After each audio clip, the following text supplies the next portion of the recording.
오늘 말씀은 이 단어로 시작을 합니다. 바벨탑입니다. 바벨탑. 예, 오늘도 PPT가 없긴 한데요. 바벨탑, 우리가 많이 들어봤을 거고요. 또 교회가 아닌 다른 곳에서도 이 단어를 여러 가지의 관용구로 많이 씁니다. 성경에서는 창세기 11장에 이 바벨탑이 등장을 하지요. 대홍수 이후에 노아의 후손들이 신할이라고 하는 그 평지에 모여서 하늘까지 닿는 탑을 쌓자라고 결의합니다. 그 이유는 자신들의 이름, 즉 명성을 드높이고 이 지면에서 흩어짐을 면하려고 하는 그런 의도였어요. 그때 쌓은 탑이 바벨탑입니다. 당시로서는 굉장히 높은 거대한 웅장한 탑이었는데요. 근데 이 바벨탑은 하나님께 도전한 그 인간의 교만 그리고 오만, 어리석음을 보여주는 그러한 상징이지요.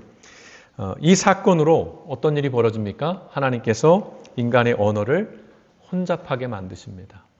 그 결과로 서로 소통할 수 없게 된 인간은 이 지면에서 흩어지게 돼요. 앞서 말씀드렸습니다. 흩어짐을 면하기 위해서 이들이 탑을 쌓았어요. 근데 그 결과는 오히려 이 지면에서 흩어지게 되었다는 것입니다. 이 바벨탑은 바로 그런 인간의 욕망, 그리고 그 욕망으로 타락하고 깨어진 인간과 그리고 우리가 살아가는 세상을 보여주는 아주 극명한 상징이라고 할 수 있습니다. 그리고 오늘 우리가 읽은 사도행전 2장에서 이제 기독교 역사에서 가장 중요하고 혁명적인 사건이 일어납니다. 어떤 사건이죠?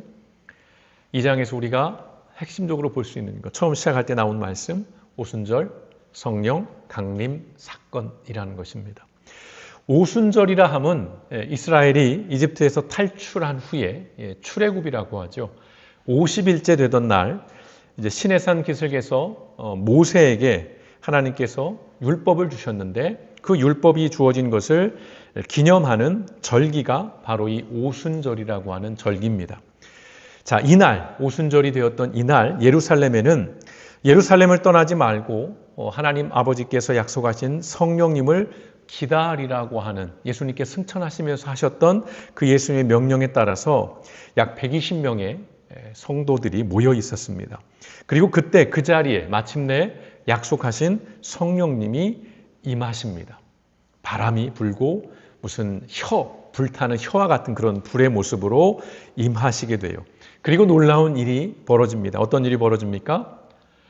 각기 다른 나라, 다른 지역에서 모인 사람들이 다른 언어로, 자신들의 언어로 말을 했지만 어떻게 돼요? 서로 그 말을 이해하고 소통하게 됩니다. 예전에 그런 말씀을 드렸어요. 벨기에라는 나라가 지정학적인 어떤 특징으로 주변에 있는 여러 나라들과 서로 교류할 수밖에 없게 되다 보니까 언어가 다양하게 자유롭게 된 겁니다. 그래서 수업 시간에 공통 언어가 없는 거예요. 누구는 독일어로, 누구는 프랑스어로, 누구는 벨기에어로, 또는 누구는 영어로. 각각의 언어로 얘기하는 다 알아듣는 거예요. 굳이 어느 하나로 또는 어떤 번역기를 통해서 하는 것이 아니라 다 소통하게 되는 그러한 일이 이 오순절 성령 강림 때 벌어지게 되는 것입니다. 여러분, 바벨탑 사건으로 어떤 일이 벌어졌다고 그랬습니까? 언어가 혼잡해졌어요. 그리고 흩어졌습니다. 분열되었어요. 그런 세상이 이 오순절 성령 강림 사건으로 회복이 되는 것입니다. 원래의 모습, 원래의 자리로 그런 일들이 시작된 거예요. 또한 성령 충만함을 힘입은 베드로는 예수 그리스도의 부활과 구원에 관한 설교를 시작합니다. 그것이 이제 14절부터의 긴 설교의 말씀인데요. 그 결과 또 어떤 일이 벌어집니까? 그날 그 하루 만에 대략 3천여 명이 회개하고 침례를 받는 예수 그리스도께로 돌아오는 놀라운 일이 벌어집니다. 한번 상상해 보십시오. 3천 명이라는 인원이 하루아침에 교회를 형성해 버리는 것, 또는 그들이 예수 그리스도로 돌아오는 것, 이것은 사람의 어떤 힘으로 또 어떤 사람의 계산으로 될 수 없는 일입니다. 그 많은 사람들이 새로운 삶으로 그리고 생명의 길로 들어서게 된 것입니다. 그리고 그때로부터 우리가 초대교회라고 부르는 교회의 원형으로 삼고 교회의 모델로 삼고 있는, 귀감으로 삼고 있는 그 초대교회가 비로소 시작이 되고 탄생이 된 것입니다. 그렇게 탄생한 교회 공동체가 어떠한 모습이었는지는 우리가 사도행전 2장 41절에서 47절까지의 말씀을 통해서 우리는 이미 알고 있습니다. 43절을 제외한 말씀을 제가 읽어드리면, 그들은 사도들의 가르침에 몰두하며 서로 사귀는 일과 빵을 떼는 일과 기도에 힘썼다. 믿는 사람은 모두 함께 지내며 모든 것을 공동으로 소유하였다. 그들은 재산과 소유물을 팔아서 모든 사람에게 필요한 대로 나누어 주었다. 그리고 날마다 한 마음으로 성전에 열심히 모이고 집집이 돌아가면서 빵을 떼며 순전한 마음으로 기쁘게 음식을 먹고 하나님을 찬양하였다. 그래서 그들은 모든 사람에게서 호감을 샀다. 주님께서는 구원받는 사람을 날마다 더하여 주셨다라고 하는 이 말씀. 교회 이야기를 할 때 빼놓을 수 없게 등장하는 그런 말씀입니다. 그림이 그려지시지요? 날마다 모였다는 거예요. 날마다 모여서 날마다 빵을 뗐습니다. 식사를 같이 했다는 것이고요. 함께 기도했다는 것입니다. 더 놀라운 것은 무엇입니까? 소유를 공유했다는 것이에요. 내 것을 나눠줬다는 것입니다. 함께 그것들을 공유했다는 것입니다. 그래서 이제 이것들을 구현해내기 위해서 요즘에 이제 그런 형태의 교회들이 등장을 합니다. 무슨 목장교회, 가정교회, 이런 셀, 이런 식의 여러. 그래서 집에서 매주 모여서 또는 매일 모이는 곳도 있습니다만 함께 식사를 하고 기도 모임을 갖고 서로 큐티를 하고 나눔을 하는 그런 공동체들도 있습니다. 꼭 그래야만 교회인 것은 아니지만 오늘 이 말씀 속에는 교회가 어떠한 것인지, 교회가 어떠한 곳인지를 보여주는 그 의미가 담겨 있다는 것이죠. 다시 말해서 이 사도행전 2장에서 우리는 교회의 원형이 무엇이었는지를 볼 수 있다는 것입니다. 저는 두 가지를 좀 요약해서 그 교회의 원형에 대한 말씀을 나누려고 하는데요. 첫째는 교회는 회복의 공동체라는 것입니다. 회복의 공동체였다는 것. 바벨탑 사건으로 흩어져서 분열된 인간과 깨어진 세상을 성령님이 임하심으로 다시 통합하고 또 소통하게 하고 연합하는 일을 하셨습니다. 바벨탑은 그 시절 인간은 힘이 있었음을 보여주는 거예요. 그리고 지식이 있었음을 보여줍니다. 기술도 있었다는 걸 보여줘요. 그게 함부로 싸울 수 있는 것이 아니거든요. 힘과 지식, 기술이 있었어요. 그런데 그 힘과 지식과 기술로서 그들이 하고자 했던 건 내가 하나님이 되고자 했던 것이고 또는 하나님께 대항했다는 것입니다. 거대한 바벨탑을 쌓았어요. 당시로서는 상상할 수 없을 큰 건설을 했어요. 큰 것들을 건축했지만 결과적으로 인간 사회와 관계는 허물어지고 흩어져 버리는 결과를 만들어냈다는 것입니다. 여러분 한번 생각해 보십시오. 지금도 별반 다르지 않습니다. 그 시절 인간보다도 어찌 보면 훨씬 더 큰 힘을 우리는 가지고 있어요. 그리고 우리는 대단한 능력을 가지고 있어요. 그것으로 우리는 지금 무엇을 하고 있습니까? 선한 일들을 하기보다는 파괴하고 파멸하는 일에 몰두하고 있어요. 지금 세계를 여러분 돌아보십시오. 뉴스들을 한번 돌아보십시오. 어떤 뉴스들이 주를 이룹니까? 지금 세계는 전쟁 중이에요. 실제로 총칼을 들고 전쟁을 하기도 하고 또는 경제적인 것으로 전쟁을 하기도 합니다.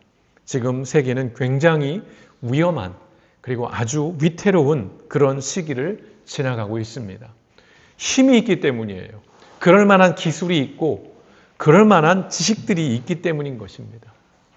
그런데 여러분, 교회는 하나님께 대항하면서 자신의 교만, 오만을 한껏 자랑하기 위한 바벨탑을 쌓아 올리는 것이 아니라는 것을 잊어서는 안 됩니다. 오히려 흩어진 것을 다시 모으고 끊어진 것을 새롭게 연결하는 곳, 그것이 바로 교회, 다시 말해 회복하는 곳이에요. 약속하신 성령님께서 임하셨을 때 처음으로 나타난 기적이 뭐라고 말씀드렸어요? 각기 다른 언어로 말하면서도 서로 알아들었다는 것, 소통했다는 것. 이것을 시사하는 바가 굉장히 큽니다. 오늘 우리의 교회는 우리가 살아가는 이 세상 속에서 서로 통합하고 소통하는 일보다는 분열시키고 단절하는 일에 탁월함을 드러내고 있어요. 이제 곧 이런 이야기들을 조금 더 구체적으로 여러분들과 좀 나눠보려고 계획하고 있습니다. 지금 우리 한국 교회뿐만 아니라 미국 교회를 중심으로 해서 어떠한 일들이 벌어지고 있는지, 이 땅의 교회들이 지금 이 시대 속에서 어떠한 위치에서 어떠한 역할들을 하고 있는지, 안타깝지만 굉장히 위험한 일들을 지금 교회가 하고 있습니다. 여러분, 우리 시대의 교회는 사실은 힘이 굉장히 있습니다. 교회는 굉장히 힘이 있어요. 문제는 뭡니까? 그 힘을 대단히 파괴적인 일에 쓴다는 데 있습니다. 누군가를 죽이는 일을 서슴없이 말하고 실제 실행을 합니다. 교회가요. 그리고 어떤 특정 집단들을 혐오하고 또는 차별하는 일에 교회가 앞장을 서고 있습니다. 하나님을 위한 예배 자리에서 대단히 폭력적인 차별적인 발언을 서슴없이 합니다. 그 발언에 성도들은 할렐루야 아멘으로 박수치며 환호하고 그렇게 화답을 합니다.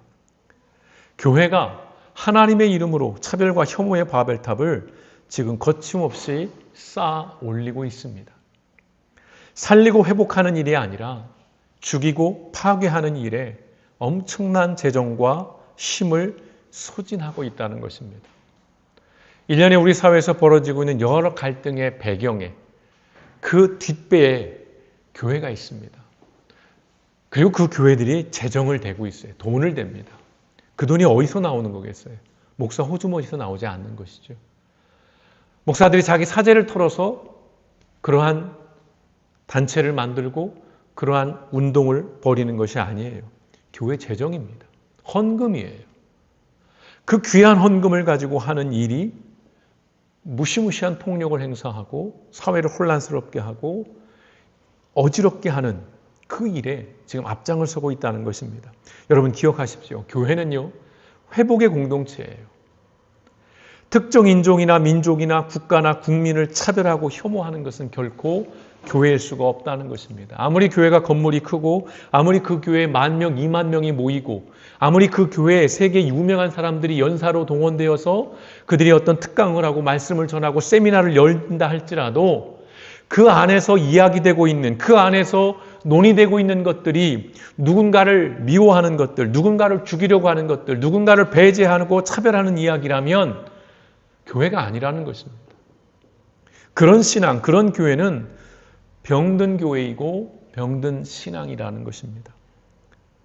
두 번째요, 교회는 분별하는 공동체입니다. 첫 번째는 회복의 공동체라고 말씀을 드렸습니다. 두 번째는 분별하는 공동체예요. 이것에 대한 구체적인 이야기들은 이제 앞으로 세미나 형식을 통해서 좀 더 여러분들과 자세한 이야기들, 조금 더 실질적인 이야기들을 좀 나눠가면서 살펴볼 텐데요. 자, 그 시절에요, 바벨탑을 쌓았던 인간에게 나름의 논리와 명분이 있었어요.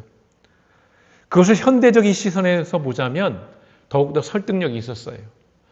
인간에게 힘이 생겨요. 지식이 생깁니다. 능력이 생겨요. 그러니까 뭐 하나님, 보이지도 않는 하나님, 우리가 왜 그 하나님 앞에 종속되어 살아?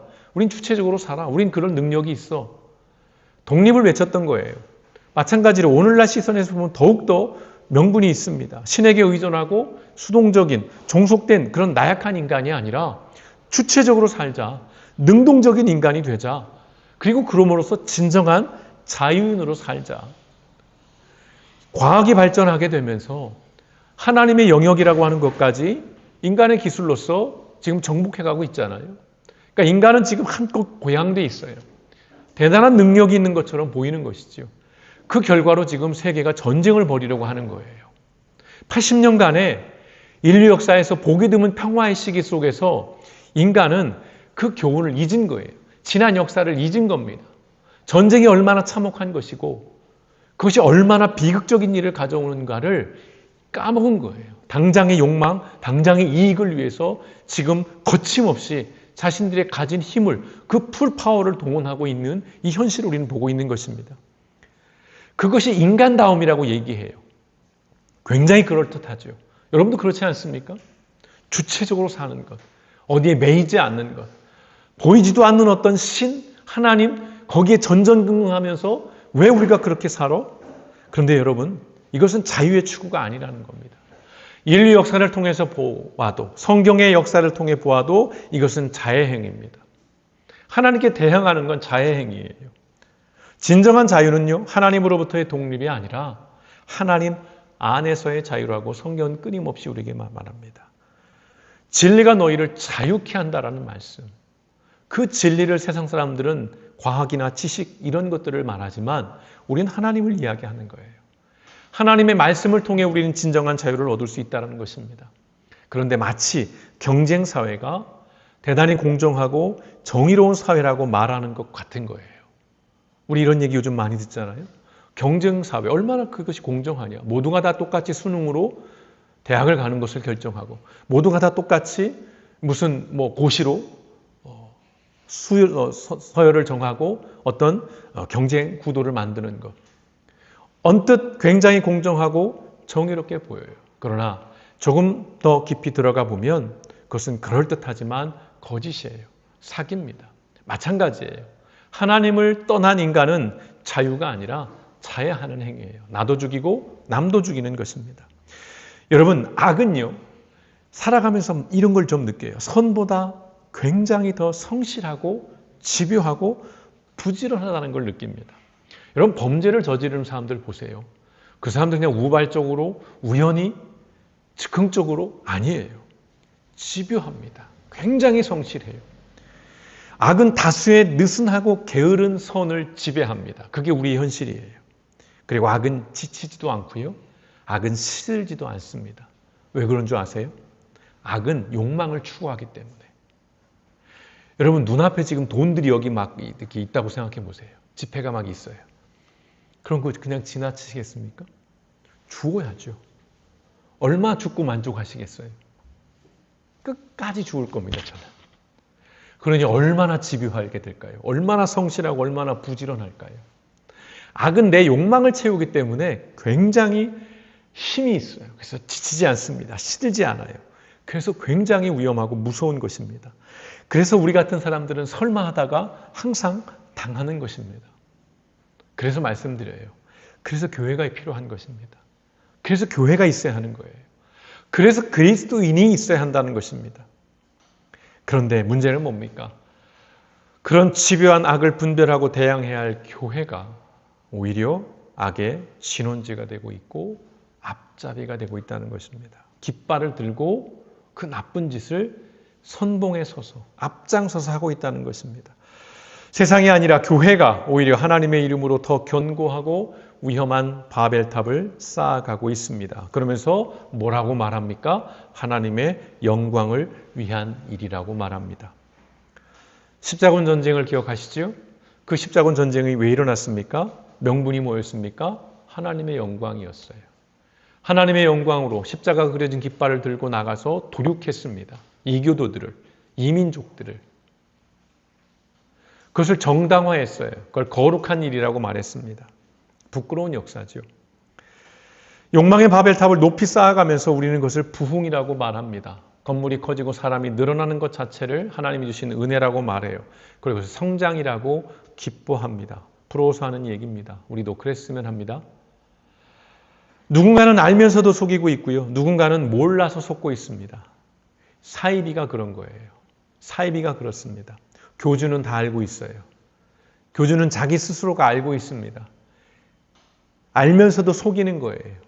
신도들은 몰라서 속습니다. 진짜 믿거든요. 그런데 교회가 바로 그렇게 사이비가 되어가고 있다는 것입니다. 교회가 혼택해지면 그 사회는 반드시 타락하고 부패합니다. 여러 번 말씀드렸어요. 교회가 온갖 사이비와 어깨를 나란히 하고 있습니다. 정말 부끄럽습니다. 여러분은 어떠신지요? 저는 목사로서 너무나도 부끄럽습니다. 근데 문제는 뭐예요? 부끄러워해야 할 이들은 부끄러워하지 않는다는 거예요. 그래서 두렵고 무서운 일이라는 것입니다. 살아있는 교회는 스스로 쌓아 올리고 있는 바벨탑을 끊임없이 허물어야 됩니다. 우리도 모르는 사이에 우리는 계속 바벨탑을 쌓거든요.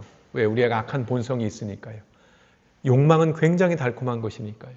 우리를 즐겁게 만들고 우리에게 힘을 주고 우리에게 성실하게 만들기 때문에요. 그래서 교회는 끊임없이 개혁되어야 하는 것입니다.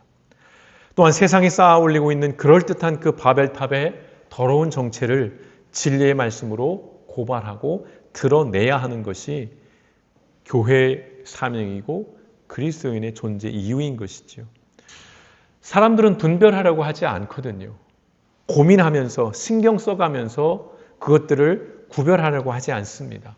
그 일은 교회가 해야 되고 그리스도인들이 해야 되는 것입니다. 그래서 교회는 이 시대의 목격자가 되어야 하고 증인이 되어야 한다는 것입니다. 사도행전을 시작하면서 계속해서 중요한 키워드를 품으십시오라고 말씀드렸던 말이 바로 이거였습니다. 증인이에요. 우리는 계속해서 증인으로 살아가야 한다는 것입니다. 그러기 위해서 말씀드렸죠. 항상 깨어 있어야 하고 지혜롭게 분별해야 한다고 말씀을 드렸어요. 어제 오늘 문제가 된 것은 아니지만 요즘 들어 다시 또 문제가 되고 있는 사회 범죄 문제가 뭡니까? 보이스피싱이에요. 그 조직들이 캄보디아에 가서 억류당하고 거기에 우리 청년들이 어떻게 고문을 당하고 또 누구는 어떤 일로 희생당하고 보이스피싱에 대해서 그래서 여러 경각심을 드러내기 위해서 그들이 하는 수법들을 이렇게 얘기하는데요. 정말 놀랍습니다. 정말 놀라워요. 정말 대단한 사람들이고요. 정말 스마트한 사람들입니다. 이 보이스피싱을 당하는 사람은 그 피해자가 바보라서 당하는 게 아니에요. 그들이 만든 범죄 시나리오를 보면요. 누구든 당할 수 있습니다. 굉장히 정교하고 치밀하고 탄탄해요. 그리고 그것이 요즘에 기술까지 접목이 되면서 여러분 휴대폰에 어떤 문자 낯선 거 하나 클릭만 하면 이미 좀비폰이 돼버립니다. 그걸 클릭해버리면 앱이 깔려버리거든요. 그럼 이 사람들이 다 여러분 폰을 조정합니다. 전화도 다 회선까지 조정해요. 그래서 이들이 원하는 곳으로 다 전화가 갑니다. 놀라운 건 뭡니까? 그 각기 경찰청, 검찰, 금융위원회, 은행 직원들이 다 한 공간에 있습니다. 모르는 거예요, 우리는. 그러니 자기 스스로를 감금해버리는 일까지 생기잖아요. 20대 젊은 멀쩡한 여성이 스스로가 호텔에 들어가서 모텔에 들어가서 그냥 며칠간 감금해 있습니다. 스스로를. 자기가 나가면 누군가가 피해를 본다는 거예요. 경찰이 찾아왔음에도 불구하고 나가기를 거부하는 거예요. 믿지를 못하는 거예요. 대단히 무서운 것이지요. 여러분, 악은 험악한 얼굴로 나타나지 않습니다. 그야말로 천사의 얼굴로 다정하게 온다는 것이에요. 다시 말씀드려요. 그래서 우리는 악의 성실함보다 더 부지런해야 하고 그 악의 집요함보다도 우리는 더 집중해야 돼요. 근데 참 방법이 없습니다. 유일한 방법은 이겁니다. 뻔하지만 성경 말씀이에요. 성경 말씀을 우리는 매일 묵상하고 그리고 매일 기도하면서 우리 시대의 현상과 흐름에 대해서 성경으로 해석하고 분석하는 일을 멈추면 안 된다는 거예요. 사실 우리가 어떤 일을 당할 때 보면 우리를 당하게 하는 그 나쁜 놈들이 나쁜 놈들이에요. 사실은. 그러나 약간의 우리의 모습을 분석해 보면 우리 안에 욕망이 있어요. 그걸 건드리거든요. 그걸 비집고 들어오거든요. 그 사기꾼들이. 우리가 그것에서 깨어있기 위해서는 결국은 말씀이 우리를 지배해야 되는 거예요. 그 말씀 앞에 우리가 깨어있어야 한다는 것입니다. 하지만 쉽지가 않죠. 그래서요, 우리가 성령 충만을 간구하고 또 성령 충만을 요청해야 할 이유가 여기 있습니다. 지난번에도 말씀을 드렸어요. 우리가 성령 충만을 굉장히 좋아합니다. 교회에서 굉장히 이것을 강조해요. 그래서 매 기도회 때마다 성령의 충만함을 받으라고 얘기하고 막 성령 세례, 성령 침례를 얘기합니다. 그래서 늘 성령. 그래서 막 박수 치면서 불같은 성령이 내게 임하라고 그렇게 우리는 기도합니다. 그런데 왜 우리가 성령 충만을 그렇게 구해야 될까라고 했을 때 대부분은 그런 것이었어요. 내가 방언을 하게 해달라. 내가 방언 통역을 하게 해달라. 내가 병 고침을 받게 해달라. 내가 예언을 하게 해달라.